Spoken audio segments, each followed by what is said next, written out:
YouTube channel. Now today I'm going to be continuing on in my series of reviewing the Beatles albums with their 9th studio album, Magical Mystery Tour, released in November 1967. So as usual, I'm going to say a few notes and give a bit of background and history behind the album before I get on to the songs. So the first key thing I should say about Mystery Tour is that originally, in 1967, Magical Mystery Tour was only released as a double EP in the UK and included the songs from the TV film with the same name. I'll talk more about the film in a minute. Over in the States, Capitol released it as an album. They took the songs from the film on the A side and on the B side added the 1967 singles, which is this album I'm going to be talking about today, and it makes for a great album. But it wasn't until 1976, so 6 years after the breakup of the Beatles, till the album was released in the UK.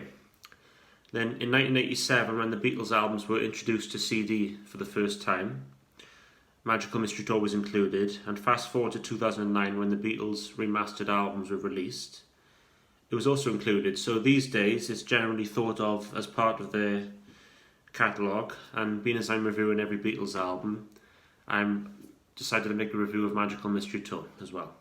So now a bit of background and history behind Magical Mystery Tour. So in August 1967, Beatles manager Brian Epstein sadly died of a drug overdose, which made the band question what to do next in their career. It was decided that they would start work on a new film, an idea of Paul McCartney, Magical Mystery Tour, an hour-long TV film about a coach trip which goes around England, and it had no script. It's a very weird and psychedelic film. It was shown on the BBC on Boxing Day 1967. They showed it in black and white. So fans and critics were very confused and quite frankly disappointed at the movie at the time. But it's kind of a movie which has sort of grown in appreciation over the years, and I have the remastered DVD, of course in colour by here, and I watched it the other night. It had been a while since I watched it. I watched it in preparation for the album review, and it's very strange, but it's quite enjoyable, and it's an interesting film. And I specifically like the music video sequences, like Am the Walrus. I've always enjoyed that. That's very cool and quite ahead of its time, really. So that's a bit about the film. So the album cover, Magical Mystery Tour. So like Sgt. Pepper, the album artwork is very colourful and psychedelic, and the band are dressed in the sort of walrus costumes as seen in the film. And inside the gatefold, there's this booklet. So this is a 1976 mono pressing, and the booklet is kind of a bit slightly comes out with it, but never mind. So inside we have pictures from the film.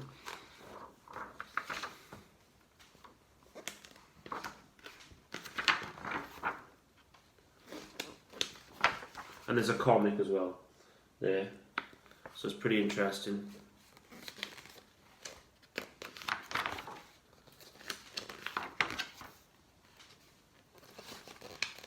That's a great shot from the Am the Walrus sequence with it. Might frame that actually. So it's John and George in the striptease scene with the Bonzo Dog Doodah band, which is quite entertaining moment. So yeah, it's pretty interesting. In the back cover is the Your Mother Should Know sequence when they come down the steps dressed in the white suits, which is quite amusing. So I'm going to get on to the songs now. So the title song, Magical Mystery Tour, works well as an opening song for the album and the film. I mean, lyrically it's not the best. It kind of repeats roll up for the mystery tour. But yeah, as I say, it works well as an opening song. It's very catchy. And interestingly, the Beatles started work on this song only a few days after completing the Sgt. Pepper album, so they were already thinking of the next project. Which is quite interesting. So the next song, The Fool on the Hill, a very poignant song really, written and sung by Paul McCartney. There's a nice sentiment on the song, and Terry Reese, who I think watches some of my videos, he used to own the music shop in my local town, Pontypridd, Terry's Music. he told me the story behind this song, and I didn't know it before. That Paul McCartney was on holiday, and every day he noticed this strange man on the hill. He would be there every day at the same time, and that's how he wrote Fool on the Hill. So thanks, Terry, for telling me that story. I thought I'd mention that. Yes, it's a very nice song. So Flying is the next song. The only released instrumental in the Beatles canon, and is credited to all 4 members. And it's very trippy, instrumental and psychedelic, and I like the scene in the movie where it goes over hills and it kind of changes colours. See, I couldn't imagine that in black and white. That's the thing. At the time, I can see how people would be disappointed watching. You can't watch Magical Mystery Tour in black and white. It has to be in colour, you know. And that's pretty interesting. There's wordless vocals from all 4 wordless vocals from all 4 members on the song. And towards the end of the song, there's tape loops, which is the weird effect towards the fade out. So Flying. So moving along to Blue Jay Way, which is George Harrison's song on the album. Inspired by his interest again in Eastern music, is all on the same chord, like an Eastern kind of drone. And it's a very sort of mysterious song. And it was written by George when he was waiting for Derek Taylor, who was his friend and the Beatles publicist at the time, in LA. That's where the chorus comes from. Please don't be long, please don't you be very long, right?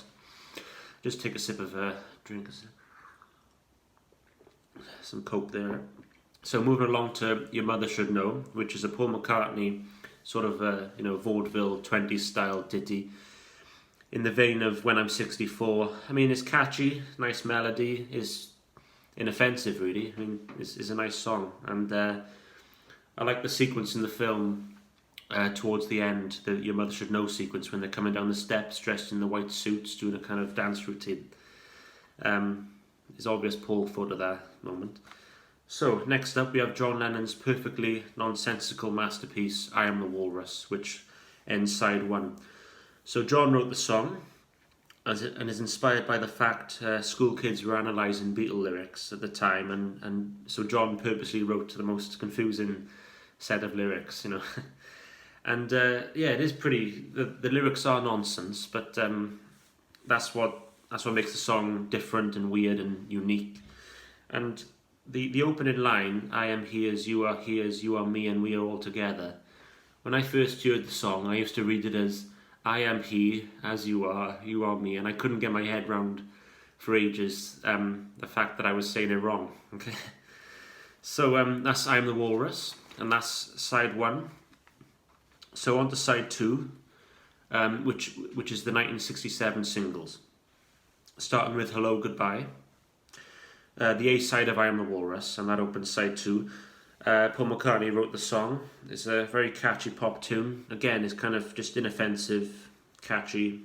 The A side of "I Am the Walrus," as I said, and it's a song which John Lennon described as 3.5 minutes of contradictions.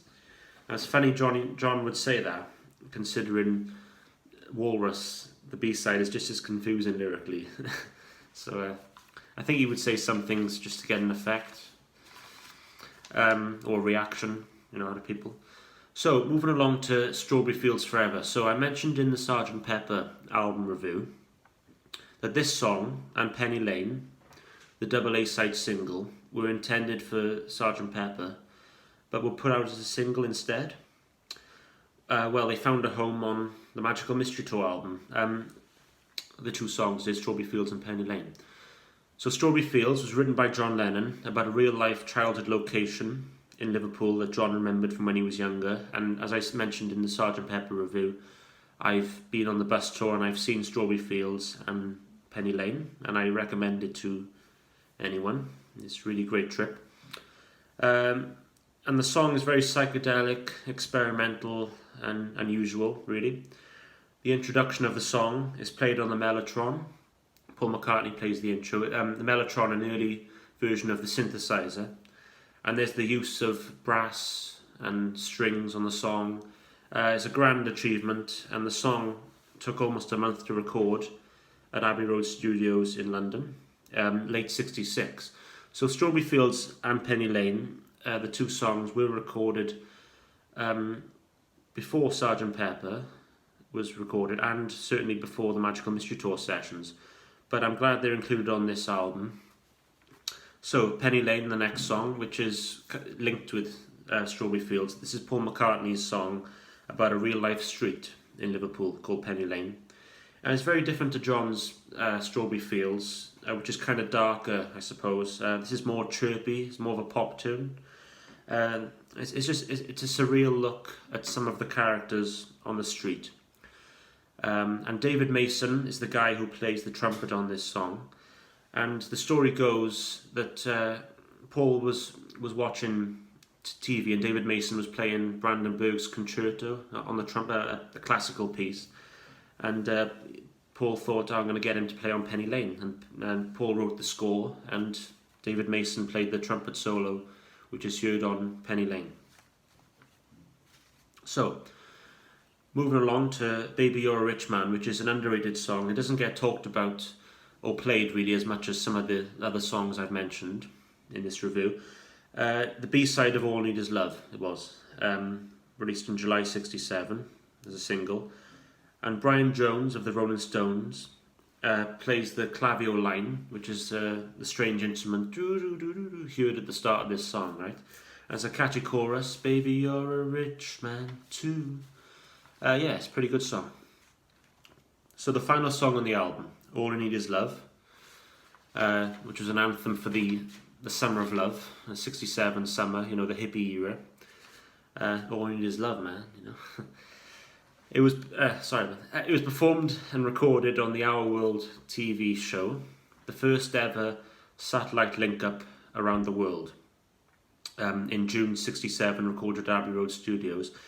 And some of the guests who appear on the song and sing backing vocals include Mick Jagger, Keith Richards, Eric Clapton, Keith Moon, Graham Nash, amongst others. And the message, you know, All I Need Is Love, it rings true today, you know, especially with the pandemic, I think. It's simple, but is a timeless message. All I need is love. Love is all I need. And, you know, when they recorded this song on the Our World special, the satellite link-up, it was only a few weeks after Sgt. Pepper was released, so they were on a roll, really. It was a very productive era for the Beatles, 1967. So that's All I Need Is Love, and that's my review of the Beatles Magical Mystery Tour. I know it's taken a while for me to get round to do this review, but I've been very busy, you know, with certain things, as Christmas is coming next week, so there we go. So I hope you enjoyed my review, and I just want to say thank you to my viewers for watching. I'm going to make a video before Christmas thanking my subscribers. Since September I've had a few subscribers and I've had a lot of positive reactions off people, so I'm going to make a review saying Merry Christmas, etc. to you guys. And I just want to say thanks for watching, and as usual, feel free to like, share and subscribe. Never mind that. I'll see you next time. Goodbye.